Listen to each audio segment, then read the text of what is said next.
ফেসবুকের ইনকাম আপনি আপনার পকেট পর্যন্ত আনতে পারবেন না যদি কিছু ভুয়া কন্টেন্ট ক্রিয়েটরের ইনফরমেশন শুনে টিন সার্টিফিকেট ছাড়াই ফ্রেআউড অ্যাকাউন্ট আপনি কমপ্লিট করেন। ফ্রেআউড অ্যাকাউন্ট করতে কি লাগে আজকের ভিডিওর মধ্যে এই সম্পর্কে বিস্তারিত আলোচনা করব। আসসালামু আলাইকুম, হাবিবা রহমান ফেস থেকে আজকে নতুন আরেকটি ব্লগে আপনাদেরকে স্বাগতম জানাচ্ছি। যেখান থেকে দেশ এবং দেশের বাইরে থেকে আমার ভিডিওটা দেখতেছেন, ভালো লেগে থাকলে অবশ্যই লাইক কমেন্ট শেয়ার করে আমার পাশে থাকবেন, আর ইউটিউব থেকে দেখে থাকলে অবশ্যই একটা সাবস্ক্রাইব করে দেবেন। অনেক নতুন আপু ভাইয়েরা কিন্তু এটাই জানে না যে ফ্রেআউড অ্যাকাউন্ট করতে কি লাগে।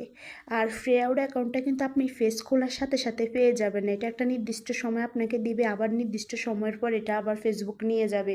সেজন্যই বলি এই নির্দিষ্ট সময়ের জন্য আপনি তখন হয়তো ফ্রেআউড অ্যাকাউন্ট করতে কি লাগে সেগুলো আপনার কাছে অ্যারেঞ্জ নাও থাকতে পারে। সেজন্য আগেভাগে সব কিছু অ্যারেঞ্জ করে রাখবেন। ফ্রেআউড অ্যাকাউন্ট ফেসবুক যদি একবার দিয়ে থাকে পরক্ষণে কিন্তু আর দিতে চায় না। এটা নিয়ে অনেক সমস্যায় পড়তে হয়, বড় বড় কন্টেন্ট ক্রিয়েটরের পেছনে আপনাকে দৌড়াতে হবে। সেজন্য বলি আসার সাথে সাথে করে ফেলাটাই উত্তম। আচ্ছা যাই হোক, আসি মেন টপিকে। আপনার ফ্রেআউড অ্যাকাউন্ট করতে কি লাগবে? ফার্স্ট টাইম আপনার নিজের ন্যাশনাল আইডি কার্ড লাগবে। ন্যাশনাল আইডি কার্ড দিয়ে আপনি একটা ব্যাঙ্ক অ্যাকাউন্ট খুলে নেবেন নিজের নামে, এবং নিজের নামে এই ন্যাশনাল আইডি কার্ড দিয়ে একটা টিন সার্টিফিকেট করে নেবেন। কিন্তু টিন সার্টিফিকেটটা করে বছরকে বছর ঘরে ফালাই রাখলে কিন্তু হবে না। এই টিন সার্টিফিকেটটা প্রতি বছর আপনাকে আয়কর সরকারের ঘরে জমা দিতে হবে। অবশ্যই 3.5 লাখ টাকার নিচে যদি আপনি ইনকাম করে থাকেন তাহলে আপনাকে জমা দিতে হবে না, জিরো রিটার্ন জমা দিলে চলবে। এখানে আপনার কোনো টাকা আর লাগবে না। কিন্তু প্রতি বছর বছর আপনাকে জিরো রিটার্ন জমা দিতে হবে। আপনি এটা যদি ফেলে রাখেন ঘরে, এটাতে আপনার সমস্যা হতে পারে। আর আপনি যে ব্যাংকে অ্যাকাউন্ট খুলবেন সেই ব্যাংকের সুইফট কোড লাগবে। আর সেটা যদি আপনি ব্যাংকে গিয়ে না আনতে পারেন বা ব্যাংকে আনতে আপনার মনেও নাও থাকতে পারে, সেটা আপনি গুগলের মধ্যে সার্চ করলে পেয়ে যাবেন।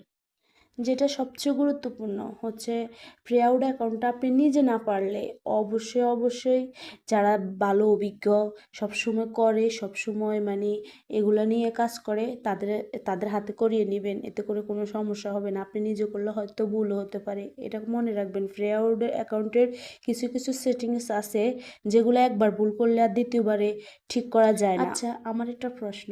এই বর্তমান যুগে আপনি ফেসবুক থেকে লক্ষ লক্ষ টাকা ইনকাম করবেন, কিন্তু সরকারকে কোনো আয়কর দিবেন না। মানে এটা এই যুগে, অনলাইন যুগে এসেও কি সম্ভব বলেন? অবশ্যই আপনার টিন সার্টিফিকেট লাগবে। যাদের পাশে বাড়ির আশেপাশে মানে কোনো শুভাকাঙ্ক্ষী নেই বা কোনো কন্টেন্ট ক্রিয়েটর নেই, আপনারা চাইলে কি করবেন, 2টা মোবাইল নেবেন। 2টা মোবাইল নিয়ে একটা মোবাইলে ইউটিউব চালিয়ে নেবেন। ইউটিউবের মধ্যে ফ্রেআউড অ্যাকাউন্ট করার অনেক ভিডিও আছে। আপনি যে কোনো একটা ভিডিও চালু করে নেবেন, এক মোবাইল দিয়ে দেখবেন, আর মোবাইল দিয়ে আপনি এই ফ্রেআউড অ্যাকাউন্টটা করে নেবেন।